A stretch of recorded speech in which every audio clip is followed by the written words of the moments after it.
Hello, everyone. It's Hey, Tabatha Fro, aka Braid Girl, yes, and it's your girl Britt Britt back one more time with the rap. with the rap baby. Yes. Okay, so today is going to be an interesting show. We will talk about parenting. Scripture for today. It comes from Proverbs 22 and 6. Train a child in the way he should go, and when he is old, he will not turn from it. Hmm. So that means even though they might be going kind of crazy right now, our prayer is that they will come back to the fold. So with that, we have a guest that Britt Britt will introduce. Yes. So the scripture says, "Train up a child in the way they should go, and they will not depart." Right. So to me, it's like a. It sounds like an absolute, but it sounds like there should be a comma in there because sometimes I feel like they do depart as much as you train them up. And we'll get into this later, but that was interesting to hear that again because I've always known that scripture, but it's like interpretation. So I just wanted to kind of highlight that. What are your Yes, thoughts? well, I think that when we start talking about it with our special guest, we will learn even more because I'm really going to be based coming from biblical, but Mm-hmm. our special guest will be coming from a more educational side of it. And Mm-hmm. when you think about it, you are entrusted with a child. How are Sure. you raising them? So Right. if you live in wild and reckless, then you might expect at some point they might be wild and reckless. I wasn't Mm-hmm. necessarily wild and reckless when my kids were growing up because I've pretty much been a homebody for the majority of my life. There's been like a certain portion of my life where I discovered the club in my 30s. Mm-hmm. And for 5 years, I was in that club almost every day. Swirling, twirling, swirly 30s. Yes.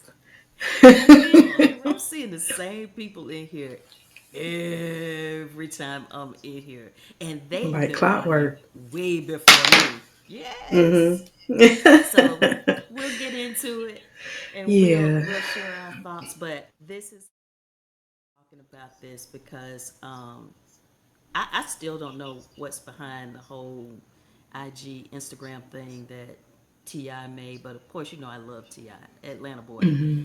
Um, Yes.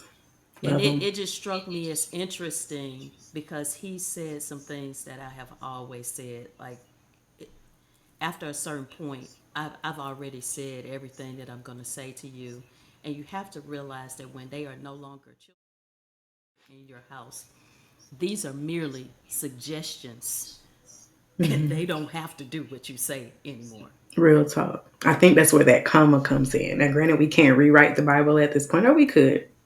Anyway, No, we can't. we could add that Oh no, we comma. can't. Oh, that's a debate. That's another show.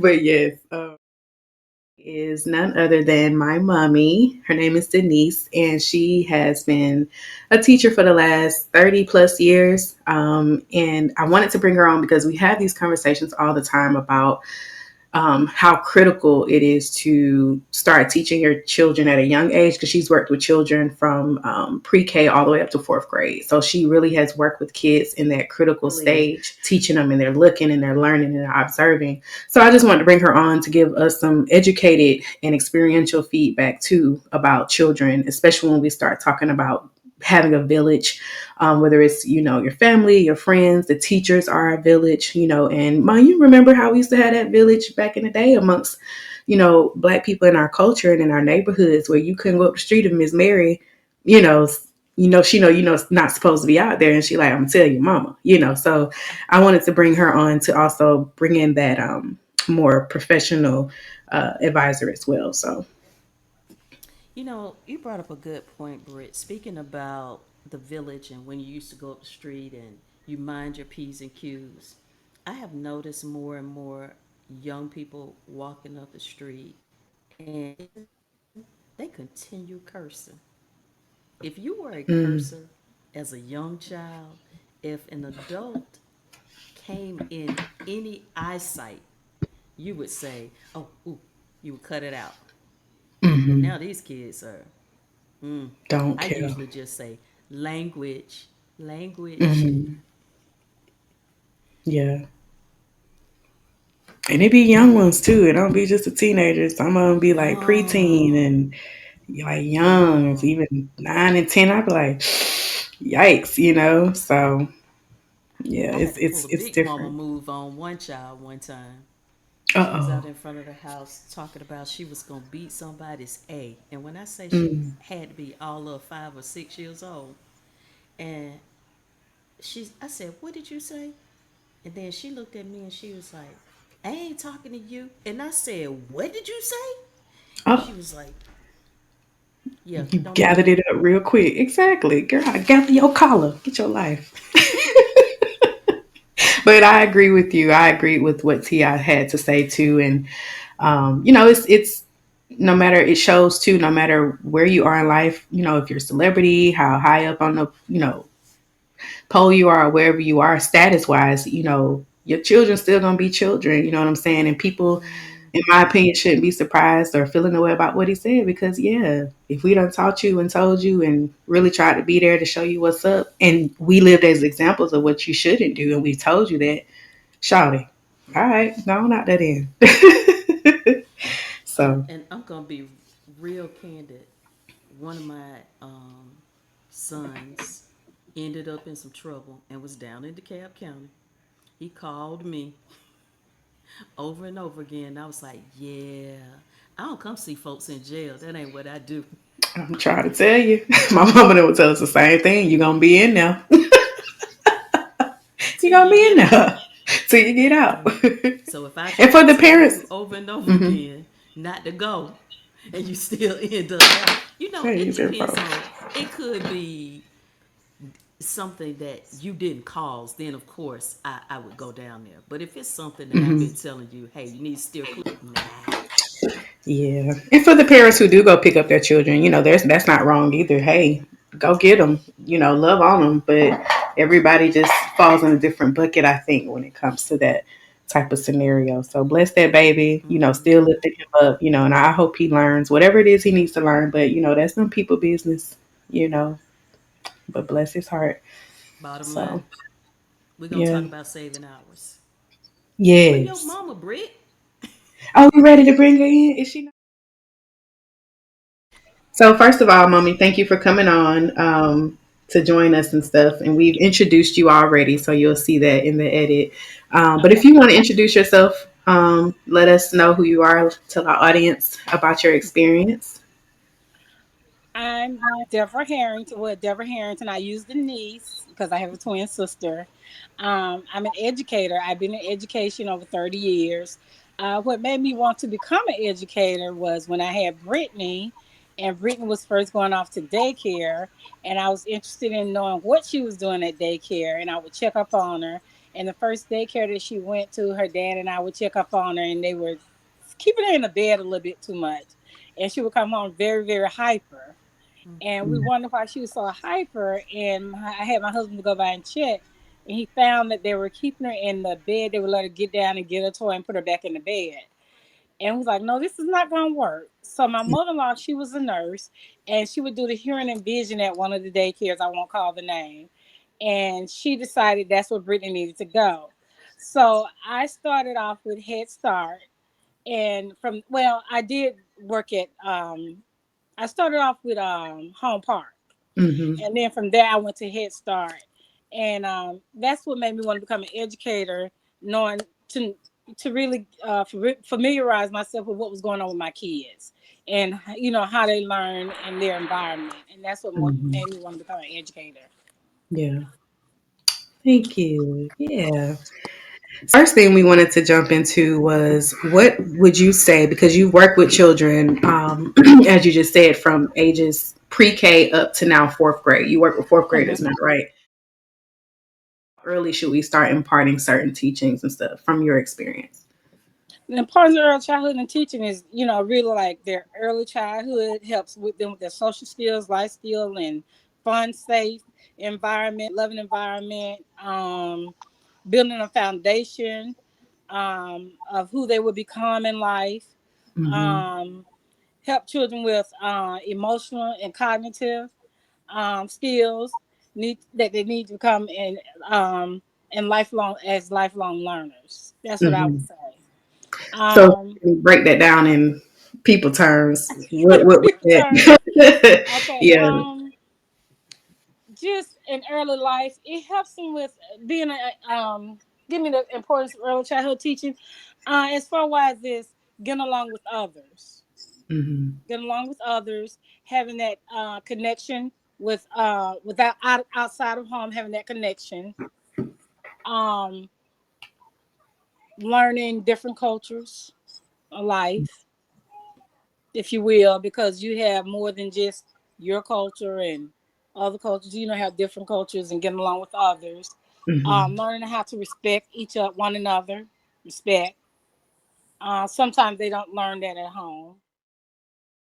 First of all, Yeah. let me tell you, thank you so much for being an educator. You're And the welcome. reasons behind it are awesome. I mean, as I heard you talking, there were some important points: love, respect, all of these things you should actually Mm-hmm. be learning from home. But most times, children do not even get that until they enter school. Mm-hmm. Right? They don't. So They don't. when you look back at all of these parents who are now new age parents who are not limiting their children to their cell phone and their tablets. What do you think about that behavior? I think parents in this day and age, I think they're excuse me, I'm sorry, I put something on my back. I think they think more of love with clothes, shoes, taking them out, doing things with them. I think they call that love. That's not love. That's not love. I think giving them an iPhone, they think that's love, iPad or whatever they think that is, buying them the latest fashions. That's not love. Love is spending more time with your kids, listening to what they have to say, sitting down having dinner together. When Brittany and Gary came along, when Gary and I had Brittany and Gary, when we had Brittany, we were very young parents. And learning. Brittany helped her father and I to grow into parenthood and do the things we need to do as parents. We had the back when we were growing up. I'm quite sure you can encounter. We had the grandparents that helped us out, that looked out for us and helped us with our kids. These days, we have young grandparents as well. When I say love, that's showing your kids love, spending time with them, listening to what they have to say. Because we have some kids that come to school, they talk to us more than they talk to the parents. The Mm-hmm. teachers know more than the parents Yes. know. Yes. Which is They sad. Which is very sad. I have kids that's in the fifth grade. I was outside one day for recess, and they're starting their own jewelry business, and I don't even know the parents know it. I was telling them that they was like, well, my mom took me to Michael's, or my dad had started me an account, but has he actually sat down and showed you the way of how to start your business? He just open your account and boom, put your money in your account. Talk to your kids, encourage them, sit down and listen to what they have to say. That's Mm-hmm. love, You would have less of this energy of wanting to talk all the time to everybody else. basically. Mm-hmm. Sure. Basically, yes. And as well as when they're in the classroom, when you're attempting to teach and them put it you constantly all day, take your feet on your bottom. These are third and fourth graders and fifth graders. Sit up straight in your chair. You cannot teach when you're constantly having to correct them on their posture or, like you said, talking and communicating, and you have to totally stop the class to get everybody together before you can teach. Right. And I think that kind of leads into, we were talking about a village mentality a little before you came on. And a lot of times what we've talked about, mommy, is, you teaching them one thing at school, you getting them in, a certain space, but then when they go home, are the parents continuing with the teachings? Have y'all, decided to work together to make sure the child is getting, the same teachings and education both at home and in school, so that it can continue, it gets deep seated in them and they can continue to move forward. So what are some teachings that you either didn't pass on to us or that you did because it worked out for you? What's really funny to me is all while my parents were raising me, I said, I'll never do that. Oh, I'll never do that. Because, of course, you think you know so much more Mm-hmm. at the tender age of 15 and 14 than any Right. adult who has lived life. Everything that my parents did, except for I did allow my children to speak freely without fear of repercussion. I Mm-hmm. think that fostered behavior that led them to be able to come and talk to me about different things. And of course, your children are not going to talk to you about everything. I don't care Mm-mm. how great of a parent you are. Right. There are some things they'll talk to their friends about or friends' parent about because they just may not be ready to talk to you about it yet. But I am happy that I let the floor be open for them to say whatever it was that they needed to say without Mm-hmm. cursing. Right. Right. Right. Yeah. What I about you? agree. I agree. I agree totally. And that's how your father and I were. I was raised in a house where we could speak freely, definitely with my mom and my dad. We could speak freely within respectful manner. And that's how we raised Brittany and Gary. Gary and I raised Brittany and Gary. They were open to discuss any and everything with us in a respectful manner. Mm-hmm. And just be free to be themselves. And they still are, as long as they're respectful and everything. But Gary and I grew up in religious homes, but different religions. And I think that's one thing we never tried to force on our kids is religion. Mm-hmm. They, I believe in letting them choose for themselves and everything. My mom did let us choose for ourselves. That's one thing she didn't force on us was religion. We did go. We grew up as Jehovah's Witness. We did go to the Kingdom Hall, but she never forced it on us. Mm-hmm. She's talk about it, but she never forced it on Every us time, and everything. You're right. every chance my you get. husband, my husband, he grew up in a holiness church Okay. and everything, and he went to church a lot and everything. But we never forced religion on our kids. We took them to church as little kids, but we never forced it on them. So yeah, Mm-hmm. You know what, Denise? I am shocked because your mother was a different or is a different kind of witness that I have ever heard of. For the fact you saw how shocked I was when you said your mom did not force she witness on did. y'all. Mm-hmm. She Most preached kids that about I it. knew that Uh huh. grew up as a witness, Uh huh. oh Mm-hmm. my goodness. Well, no question. Like, you going? Right. This is where We you went going. to the Kingdom Hall, and she would talk about it. She'll preach about it, but she don't force it on you. She don't say Yeah. you got to do this. You got to get back. You got. She don't. She just say, Mm-hmm. "I wish you would." Come and join me, or she'll invite us to some of the things that they have, but she don't force it on you. She never Right. forced it on us. Yeah. She never forced it on us. Wow, Um. that's awesome. Yeah. What would be a milestone or something major that happened during your parenting us before we got like grown, or whenever? It could be grown, whenever, that it changed the way you felt about how you parent, where you say, you know what, I'm gonna do this differently as far as raising my child because I see either this isn't working or maybe I messed up here and I need to change how I'm approaching this. Does that make sense? It actually did not happen with how I was raising my children. It was actually an epiphany that happened with me while I was being raised. And I say it goes back to talking to your kids because when me and my brothers were growing up, it was just like my mom and dad said something, that was it. You just did it. You did not say, well, I don't really think it's right to do. You better do it. Hmm. But I actually incorporated listening to my kids if they say, well, I don't want to do this because these are the reasons why, whatever. And a lot of times it was very valid reasons. One thing that I also incorporated with my children is some people often ask me, well, why do you share so much of your life with your children, especially, with my daughter, and telling her things that had happened to me, because I know how it was growing up as a young Mhm. woman, a teenager, into adulthood, thinking that is this am I the only person that this is happening to? I wanted her to realize you hadn't been the only one who probably had your lights cut off.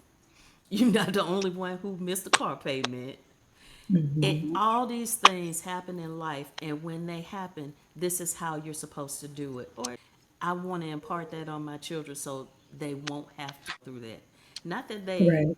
won't choose to do something silly in the end, but know that somebody's already been here and done that, and it's me. I'm not trying to present myself as I've never done anything. Sure. Right. That's perfect. Yeah. Right. That's right. My milestone was you learn from your mistakes. My dad always said, you fall one time, you fall twice, that third time you're gonna get right. So Brittany knows that Brittany should know about that. I let my kids learn from their mistakes. Learned from a lot of my mistakes. Brittany has learned from a lot of her mistakes. Gary has learned from a lot of his mistakes. So has my husband. You learn from your mistakes, and that's a milestone. I won't go into details what Brittany did, but you remember, and it was a milestone for me. I was proud of myself the way I handled it when we lived in Oh. Ohio with the car, and Oh yeah. Brittany saved and got her car and saved her money. She would come in and give me her money like I asked her to, and she saved up and she paid cash for her car. And that was a milestone for me to teach her that you learn from your mistakes, and these are the trials of life that you go to through when you do something and you have to build back up. What my mom is talking about with the whole car situation, it was something that her or my dad could have easily shamed me about, or just acted a fool about, but they didn't. Of course they fussed, but it's the parent fuss of da da da da, you got to do better. And we let it go. We left it there. Like my mom said, she showed me how to save to get me a car. She helped me to save, and we went on. We moved forward. So I appreciate it. As a child growing up, and I think that's why I am how I am now. I don't hold on to things too much. You know what I'm saying? I say what I got to say. I keep it moving, and I don't shame people about stuff. You know what I'm saying? I'm Mm-mm. forgiving. I probably shame myself more than I shame others, who I used to because I don't now. But the whole point of what she was saying is, them raising us like that and keeping it real and having those real talks and us still loving as a family and keeping it moving. You know what I'm saying? Was super, super, vital to how they raised us. So yeah, I would have to agree. I didn't even think about that. That's a good one, And Mama. that was a proud moment for me for Brittany because she actually, when I told her what she needed to do, I said, "This is what you're gonna do," and you bring your money and you give it to me. She never stopped giving me her money. She made sure every time she got paid, she gave me her money. At that moment, I was so proud of Brittany for what she did, and everything. So that was my milestone moment with her. I got you. Mm-hmm. So the last thing I ask you ladies, you beautiful moms, and this is something I really look forward to when I have children. I'm excited to see whether I'm gonna have a boy or a girl. What's the difference between raising your sons and your daughters? Was there any difference? Girl, it was. You had to be in everything. You had I wanted to buy you all the things. I wanted to dress you up like a doll. I wanted to. It was just everything, everything, everything. Change Mhm. your room out every so often. Remember your Sweet 16? We just talked about that here lately. I wanted to change your whole room for your Sweet Yeah. 16. It was all of that. But with Gary, Hmm. boys, it's like they're on their mother's lap. You just love on them. A prince, you know. they kind of with Gary, he Mm-hmm. kind of like now, Brittany, he shy away. He don't call like he used to. Mm-hmm. He was anything. Come here, Gary, get this. And Brittany was kind of a little jealous because he was the youngest. No, I wasn't. It's very different. Girls are prissy. Mm-hmm. Boys' room smell like gym. But you love them both the same. They're your kids. You love your kids the same. Not for you, Miss Tab. Was Christy needy?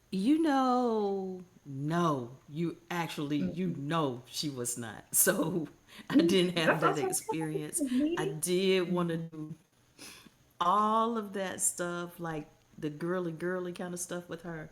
But I think the thing that happens in my family, because there's so few women, girls, that the girls end up being more like tomboys. They're more like boys than they are girls.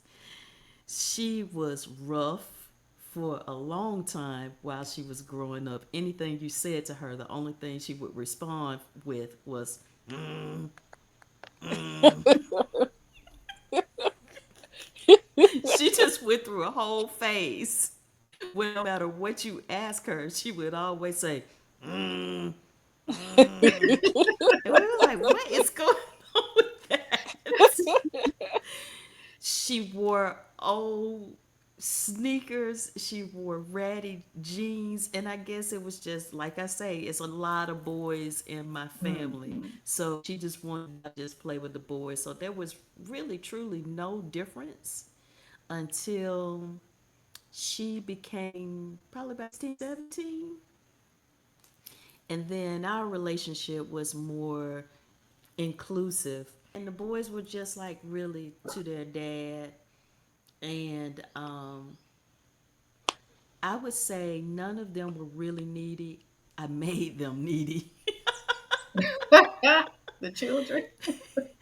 Yes, I wanted to iron everybody's clothes. Legit, I was ironing Kobe's clothes all the way up until he was 16 years old.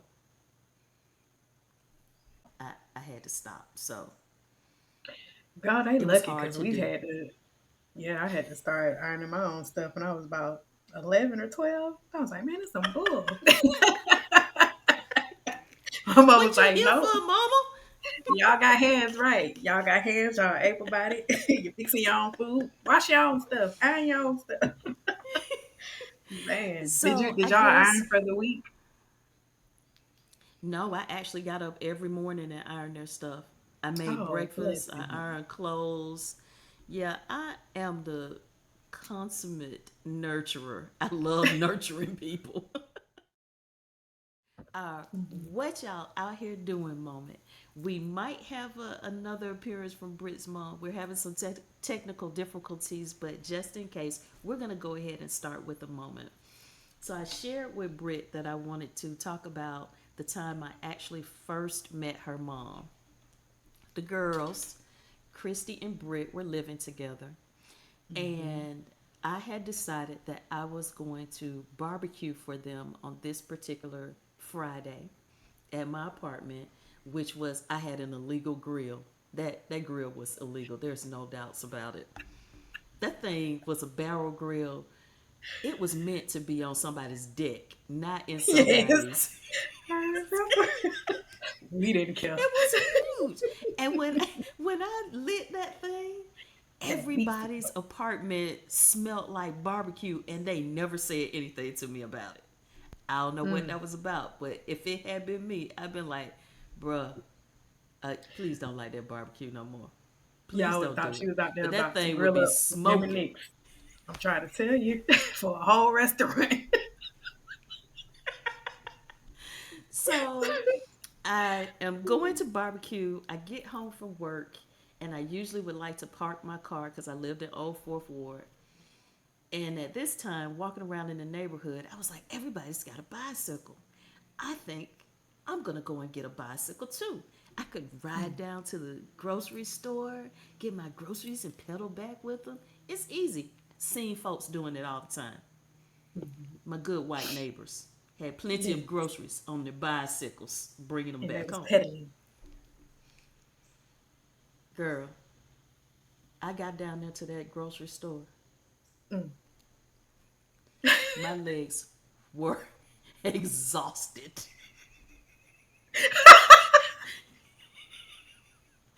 People, if I could describe to you how the people were looking at me in the grocery store, I looked like I was homeless. This is how sweaty and disheveled I was. Not that You and show. your mom, yes, very disheveled. You and your mom called me on the phone, and y'all were like, "Hey, we up at the apartment," and I was like, "Oh, I'm down here at the grocery store. I rode my bike down here," and your mom, being around the same age as I am, Mm-hmm. immediately knew that this was a problem. Because I Mm-hmm. could hear her in the background saying, "She what?"